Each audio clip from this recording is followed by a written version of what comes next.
Dia disebabkan dia ni bertentang pendapat dengan ahli-ahli sufi yang lain, sampai kan satu ketika dia berhenti jadi ahli sufi. Dia jadi orang biasa selama 6 tahun. Lepas itu dia mengembara. Bila dia balik saja, lagi teruk, lagi menjadi-jadi. Dia punya percakapan itu. Pada tahun 913 Masihi, Halash ni mula dia mengucapkan ana al-haq. Akulah kebenaran, akulah Tuhan. Dia cerita pula pada orang ramai. Jadi tersebarlah perkataan ni, akulah Tuhan. Siapa-siapa pun boleh sebut akulah Tuhan. Padahal kata-kata ni dia untuk orang-orang sufi peringkat tinggi je. Mereka faham apa maksud kata-kata tu. Tapi Halash ni dia tak boleh kontrol, menyebabkan kata-kata ni sampai pada orang ramai dan ramai orang duk sebut akulah Tuhan, akulah Tuhan. Dah timbul masalah. Ini menyebabkan ahli-ahli sufi yang hidup zaman itu, terutamanya tokoh-tokoh yang tadi, menentang dia. Tak sependapat dengan dia. Jadi Halash ni dia dibagi amaran. Pemerintah bagi amaran atas nasihat ahli-ahli sufi yang lain. Dia diawasi selama 5 tahun dengan harapan supaya dia ni boleh berubah. Sebab dulu tok guru pondok zaman dulu, bila anak murid dia jadi macam ni, dia ada penjara. Anak murid ni dia berpenjara dulu. Penjara dalam 3-4 hari. Bila hilang dia punya fana tu, baru dia lepas balik. Kalau tidak, ke mana-mana pun dia akan nampak Allah. Tapi bukan nampak dengan mata. Dia nampak Allah, dia tak boleh nak pergi. Setengah tu nak kencing, nak berak pun tak boleh. Sebab apa? Dia duduk nampak Allah. Dengan ilmu dia tadi tu. Dia jadi tak keruan, tak ketahuan. Tok guru tangkap, buah penjara dulu. Bila dia dah elok dah, baru lepas balik. Tu cerita dia. Jadi Halash ni bagi masa 5 tahun pun dia tak boleh nak keluar daripada dia punya asyik masyuk dengan Tuhan tu, tak boleh nak keluar daripada tu. Menyebabkan dia dipenjara selama 9 tahun. Dan kemudian akhirnya pemerintah menjatuhkan hukuman mati. Jadi adalah sebab-sebab tertentu yang kita pun tak pasti macam mana boleh jatuh hukuman mati ni. Banyak pendapat, banyak cerita, banyak riwayat. Cuma nak cerita dia ni dihukum mati ni kira nampak macam zalim lah. Mula-mula dia kena siksa. Kemudian dia diikat, dia tergantung. Lepas tu potong tangan, potong kaki. Bila darah keluar banyak tu mati ya. Esoknya potong kepala pula. Dah potong kepala, bakar pula. Bakar sampai jadi debu dia tu taut dalam sungai. Sampai setara itu. Apa yang sebenarnya berlaku kita tak tahu. Permasalahannya. Asalnya dia tak boleh kontrol diri dia. Sebab dia belajar peringkat tinggi sangat, dia tak boleh kontrol. Sampaikan para wali Allah pun tak setuju dengan dia. Kemudian dia dipenjarakan. Lepas tu tak tahu apa jadi. Sampai pemerintah ni marah sangat, tangkap dan bunuh dia dengan cara begitu. Ini cerita Al-Halash. Jadi bagaimanakah pendirian umat Islam, khususnya para sufi dalam kes Al-Halash ni? Ada beberapa golongan.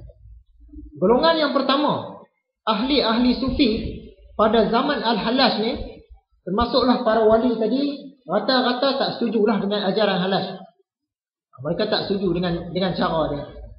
Tapi ahli-ahli sufi yang datang kemudian daripada zaman Al-Halash, dalam jumlah yang ramai juga, mereka setuju dengan Halash. Dia tak kata Halash ni salah. Itu dua kumpulan. Kumpulan yang ketiga, sebahagian ahli sufi lagi dia tak bagi apa-apa komen. Dia nak kata salah pun tak, kata betul pun tak. Dia tawakuf lah, dia diam tentunya. Dan sebahagian ahli sufi lagi pula kata dua-dua pun betul. Halash pun betul, yang para wali pun betul juga. Jadi Halash kena hukum bunuh tu, itu dah memang nasib dia. Dan dia pun tak heran nak mati. Sebab bagi dia hidup dan mati adalah sama. Dia dah sampai peringkat tinggi dah. Hidup dan mati sama. Nak bunuh lah. Dia tak rasa apa-apa dah. Hidup dan mati sama. Ini 4 pandangan. 4 pandangan para sufi terhadap Al-Halash. Ada yang sokong, ada yang tak sokong, ada yang bantah. Bagaimana pula pandangan Imam Al-Ghazali sendiri? Imam Al-Ghazali dia cerita pasal Halash ni sikit je. Dan dia tak bagi komen apa-apa. Dia nak kata salah pun tak nampak sangat, nak kata betul pun tidak. Tapi Imam Al-Ghazali dia tak berpegang dengan ajaran Al-Halash. Itu kan. Dia nak kata salah tidak. tapi dia tak pegang dengan ajaran Halas. Dia pegang dengan ajaran wali-wali yang bertentang dengan Halas tadi. Antaranya Junaid. Imam Ghazali dia pegang dengan ajaran Junaid. Buktinya dalam kitab Imam Al-Ghazali yang satu lagi, kitab Munqidh min ad-Dalal, Al-Ghazali cakap dia memang terpengaruh dengan ajaran Junaid Al-Baghdadi, Ash-Shibli. Dua-dua orang ni bertentang dengan Halas tadi lah. Abu Yazid Bustami, Abu Talib Al-Makki dan lain-lain. Okey, habis cerita Halas. Sekarang nak kait balik dengan cerita Wali Songo tadi. Yang kita sebut Wali 9 orang tadi tu kan. Zaman Wali Songo. Pada zaman Wali Songo di tanah Jawa ni, ada juga yang macam Halas ni lebih kurang. Nak kata sama tidak? Lebih kurang. Nama dia Syekh Siti Jenar. Syekh Siti Jenar ni, dia macam Halas lah. Dia belajar sampai peringkat tinggi, lepas tu dia jadi tak ketahuan. Dia tak boleh nak kontrol diri. Menyebabkan dia bermasalah dengan persidangan para wali. Dan akhirnya dia dihukum bunuh. Ni nak cerita pasal Syekh Siti Jenar. Syekh Siti Jenar ni dia juga dikenali sebagai Syekh Lemah Abang. Nama dia lain macam Syekh Lemah Abang. Ajaran dia ni kontroversi, dikenali sebagai Manunggaling Kawula Gusti.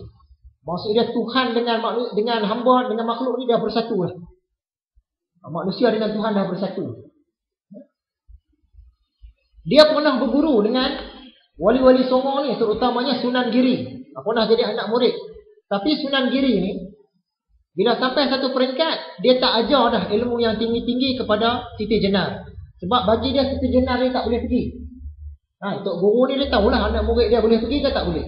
Dia ni sampai peringkat mana? Dia ni sampai peringkat nombor 3 je. Kalau bagi lebih lagi nanti dia jadi tak betul.